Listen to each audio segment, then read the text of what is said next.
जिस तरीके से संगठन सारे एक हो रहे हैं, लेकिन बसपा सुप्रीमो मायावती ने अभी तक अपनी रूपरेखा नहीं तैयार की है। एक तरफ वो लोग हैं जो चाहते हैं कि देश का संविधान लागू हो, उसमें वो लोग भी शामिल हैं जो कभी देश के संविधान पर आस्था नहीं रखते थे। देखिए, अगर आप विपक्षी मोर्चे की बात करें तो विपक्ष में अभी सारे लोग एक नहीं हो पाए हैं। सर, लोकसभा के चुनाव हैं और लोकसभा चुनाव को लेकर के किस तरीके से जो पार्टियां तैयारी कर रही हैं, कुछ लोग दल बदल करके दूसरे दल में जा रहे हैं, चाहे ओम प्रकाश राजभर हों या और भी जो नेता हैं वो समाजवादी पार्टी छोड़ के बीजेपी जा रहे हैं। उधर आप बात करते हैं तो 26 दलों को मिला करके एक इंडिया एक बड़ा संगठन बनता है, फिर उसके बाद 38 दलों की और बैठक होती है, एनडीए की बैठक होती है। तो कैसे देख रहे हैं इस बार?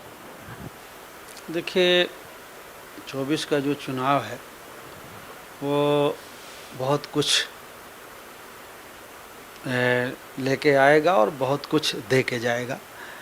मेरी समझ से जो लोकसभा 24 का चुनाव होने वाला है देश में, एक तरफ वो लोग हैं जो चाहते हैं कि देश का संविधान लागू हो, उसमें वो लोग भी शामिल हैं जो कभी देश के संविधान पर आस्था नहीं रखते थे और कभी बाबा साहब अम्बेडकर का और संविधान बनाने वालों का नाम नहीं लेते थे। आज उन सब लोगों को ये बात समझ में आ रही है कि नहीं, भारत का संविधान है तो हम सुरक्षित हैं या इस देश की आम जनता सुरक्षित है। तो एक तरफ वो लोग ऑर्गेनाइज हो रहे हैं जो भारतीय संविधान पर भरोसा रखते हैं और चाहते हैं कि इस देश के जनता का काम हो। जो बाबा साहब अम्बेडकर ने संविधान में लिख के उन्हें हक अधिकार दिया है, चाहे वो वीकर सेक्शन के लिए, पिछड़े के लिए कहिए, दलित के लिए कहिए या धर्मनिरपेक्षता की बात करिए, तो कहीं ना कहीं वो सारे लोग अपने को भी उसमें सुरक्षित पाते हैं। इसलिए कुछ लोग विपक्ष में इकट्ठा हो रहे हैं और कुछ लोग जो पुराने रीति रिवाज को मानने वाले लोग हैं, जिनका पुराने रीति रिवाजों पर भरोसा रहा है, कुछ लोग इस विचारधारा के साथ हैं तो इकट्ठा हो रहे हैं।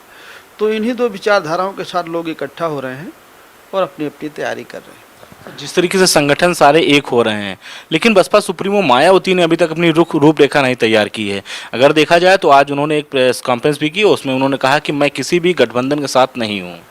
देखिए, अगर आप विपक्षी मोर्चे की बात करें तो विपक्ष में अभी सारे लोग एक नहीं हो पाए हैं।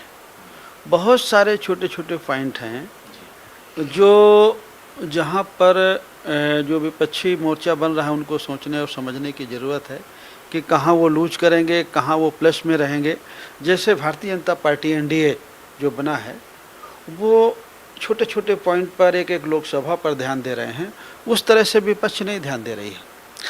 तो मैं ये कह सकता हूँ कि विपक्ष अभी बहुत, जैसे उत्तर प्रदेश को ले लीजिए या मध्य प्रदेश को ले लीजिए और जो अगल बगल के राज्य हैं, बिहार को मैं मान सकता हूँ कि ठीक है, थोड़ा मजबूत है, ममता जी मजबूत हैं और कुछ साथी हैं जो मजबूत हैं, लेकिन बहुत ऐसे राज्यों में बहुत ऐसे लोग हैं जो अभी विपक्ष के साथ नहीं हो, सत्ता पक्ष के साथ भी नहीं।